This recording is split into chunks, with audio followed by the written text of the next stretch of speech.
Rồi giờ coi DC93 các bạn ơi, máy tinh luôn các bạn ơi. Em lúa vụ hè thu nha các bạn.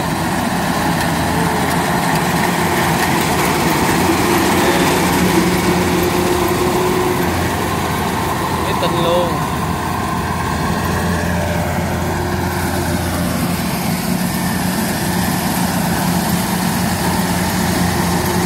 Ôi cái lúa nhanh kìa.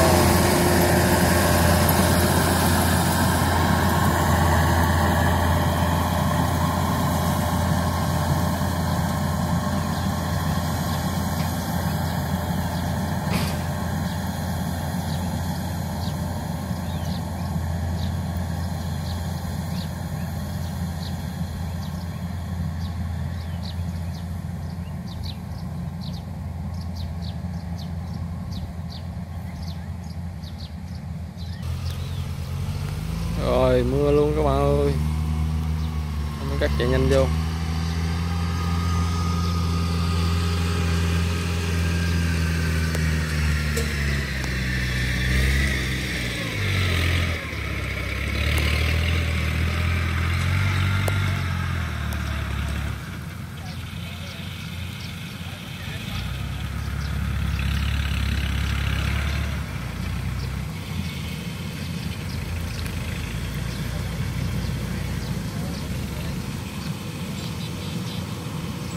Mưa ướt lúa rồi.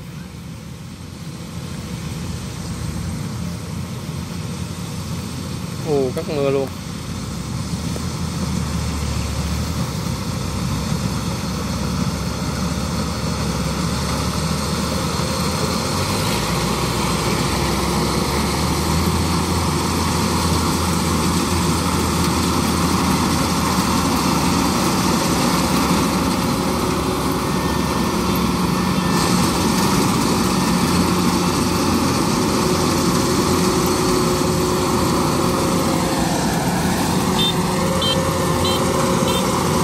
Càng luôn.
Các bạn ơi, ướt điện thoại luôn rồi.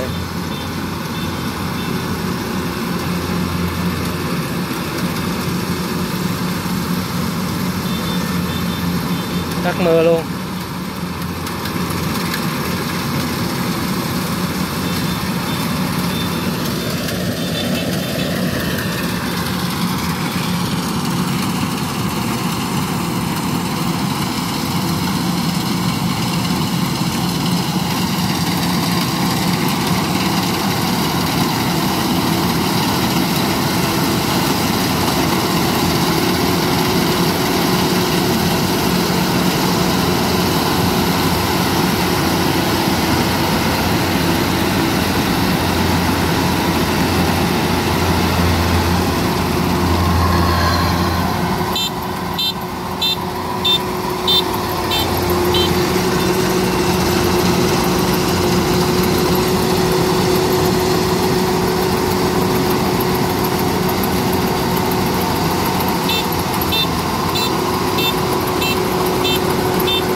cái đâu.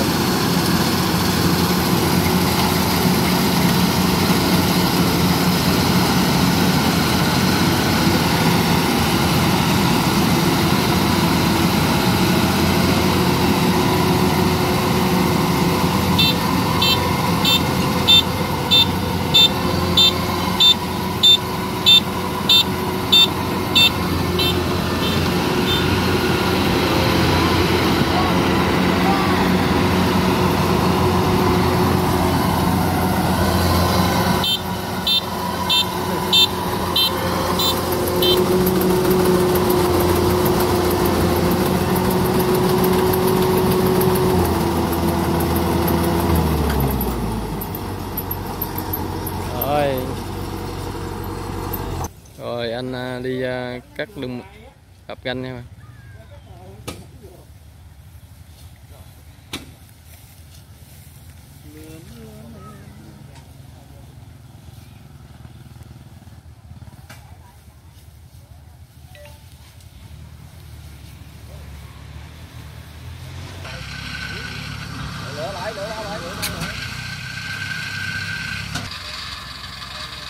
Rồi anh ấy ở đó ôm nguyên anh luôn anh. Rồi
rồi mấy anh tài xế máy cắt rồi máy kéo rồi mua kem ăn luôn các bạn.